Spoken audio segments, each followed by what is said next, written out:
بسم الله الرحمن الرحيم. الرحمن علم القرآن خلق الإنسان علمه البيان الشمس والقمر بحسبان والنجم والشجر يسجدان والسماء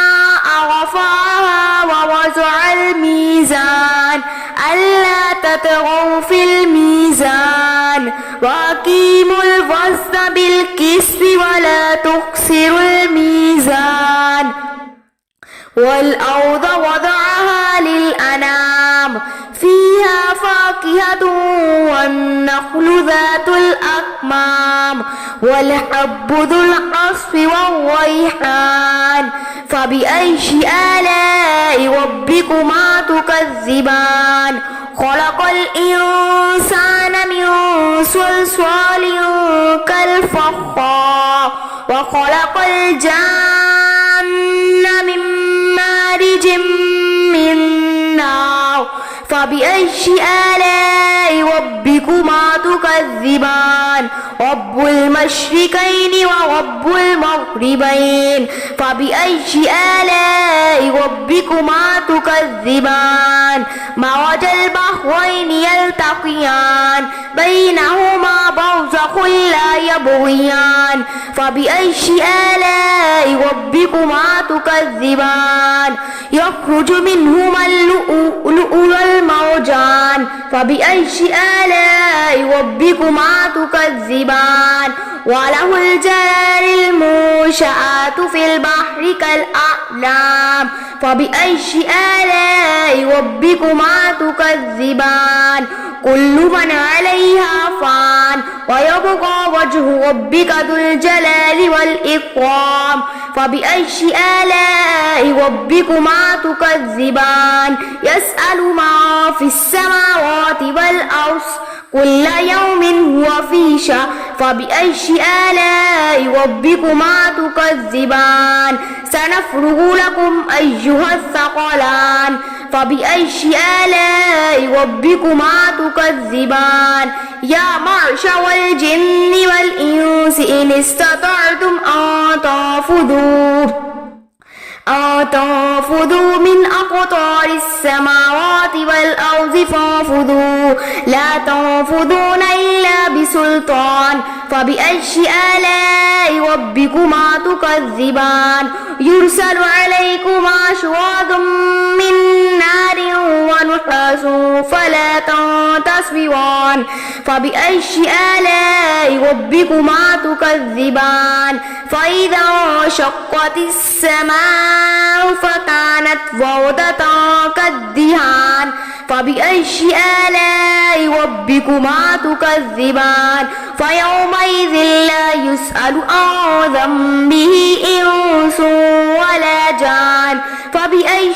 آلاء ربكما تكذبان يعرف المجرمون بسيماهم فيؤخذ بالنواسي والأقدام فبأي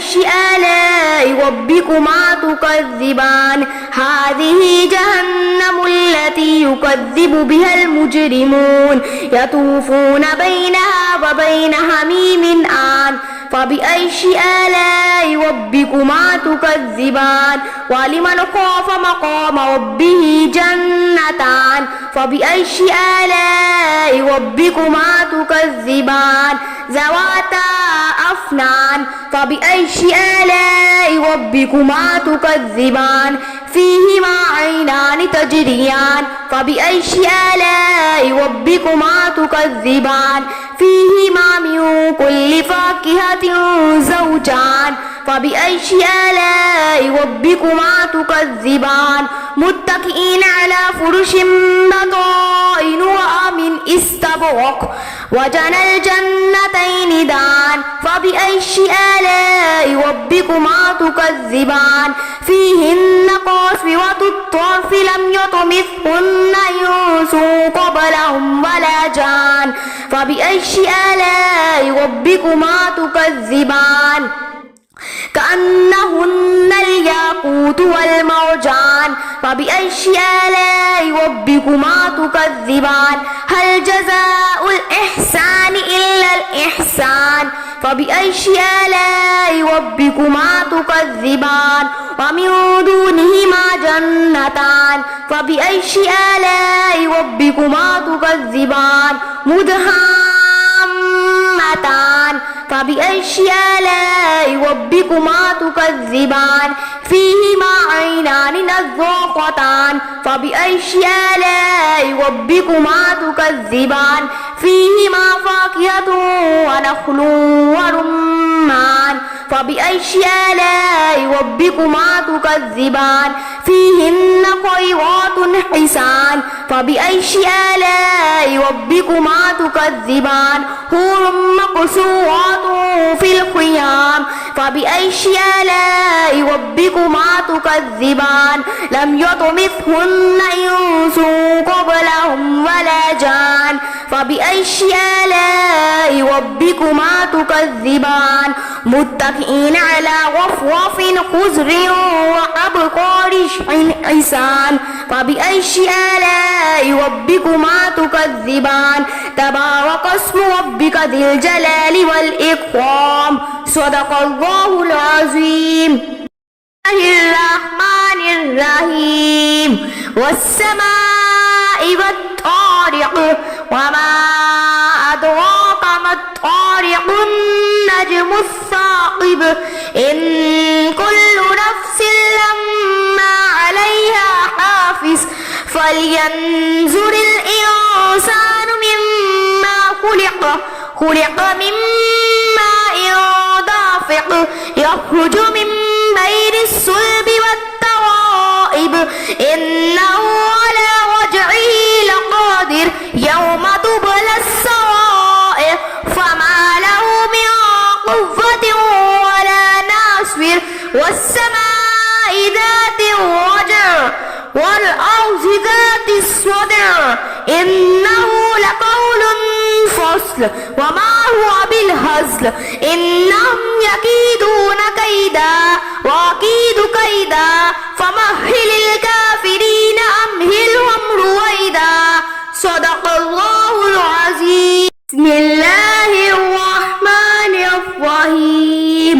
والنازعات غرقا والناشطات نشطا والسابحات سبحا فالسابقات سبقا فالمدبرات أمرا يوم ترجف الراجفة تتبعها الرادفة قلوب يومئذ واجفة أبصارها خاشعة يقولون أئنا لمردودون في الحافرة أئذا كنا عظاما نخرة قالوا تلك إذا كرة خاسرة فإنما هي زجرة واحدة فإذا هم بالساهرة هل أتاك حديث موسى